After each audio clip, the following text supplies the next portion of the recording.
அக்கா இப்போ இந்த கரூர் சம்பவத்தில் வந்து 41 பேர் வந்து இறந்திருக்காங்க. இந்த சமயத்தில் விஜய் அவர்கள் எந்த மாதிரி நடவடிக்கை எடுத்திருக்கும்னு நீங்கள் நினைக்கிறீங்க? நான் என்ன சொல்கிறேன்னா, நம்ம தளபதி வந்து ஆல்ரெடி சொல்லிட்டாரு. எந்த ஒரு இடத்துக்குமே வந்து குழந்தைங்கள கூப்பிட்டு வரவே கூடாது, வரவே கூடாதுன்னு. அவரோட பேச்சை மீறி கூப்பிட்டு வந்தது மக்களோட தவறு. இன்னொன்று நான் ஃப்ராங்காக ஓப்பனாக என்ன சொல்கிறேன்னா, நீங்கள் எத்தனை சதி பண்ணாலும், என்ன சதி பண்ணாலும் 2026ல் எங்களோட இளைய தளபதி தான் சிஎம். ஓகேயா?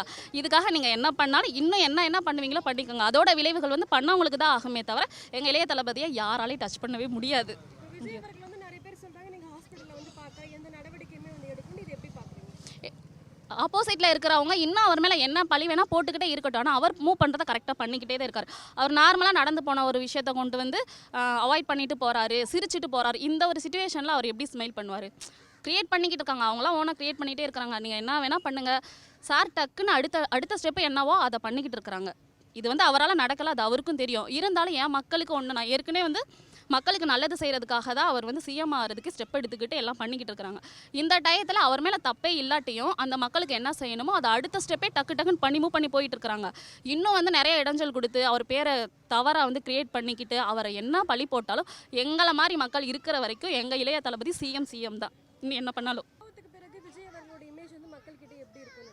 என்ன மாதிரி நம்புறவங்களுக்கு வந்து எப்பவுமே தலைவர் தான். அவர் சிஎம் ஆனார்னா நாடு நல்லா இருக்குன்னு என்ன மாதிரி நம்புறவங்க நம்பிக்கிட்டே தான் இருப்போம்.